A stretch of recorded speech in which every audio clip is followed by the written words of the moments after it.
Partially, the previous time, we're going to attempt the tried and true method of separation of variables. Hooray. But I promise it's going to lead us to a solution this time. So we do something like this. We split psi into psi1, which is the radial component, psi2. Remember, we've already shed the time component a long time ago, which is for theta, and psi3, which is for phi. Now, we're going to plug that in here and see what happens. So we get minus h bar squared over 2m, and when we take partial r of something that can be factored like this, that means that only the r component has the derivative being taken, while the other two are constants with respect to r, and so they just get added on.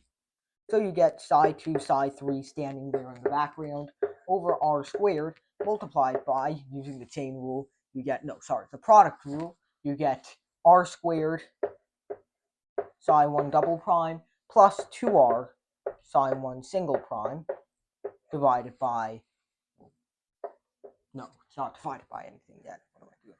So you add this to 1 over r squared sine theta partial theta of sine theta partial theta psi. And so when you plug that in, you get r squared sine theta of all the non-angular components. And you get what? Sine theta multiplied by partial theta squared of psi, which is going to be, in this case, partial 2 double prime, psi 2 double prime, plus psi 2 single prime cosine theta. Now, these trigonometric parts are going to be pretty useful later. And then finally, you get plus 1 over r squared sine squared theta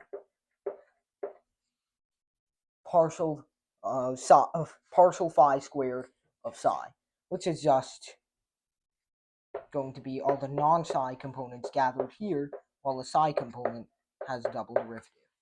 Plus u psi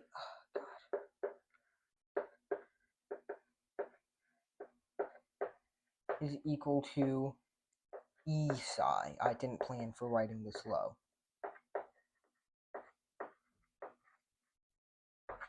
I wish we could switch to the whiteboard at this stage, but unfortunately this is maybe 20% of the work we need to do.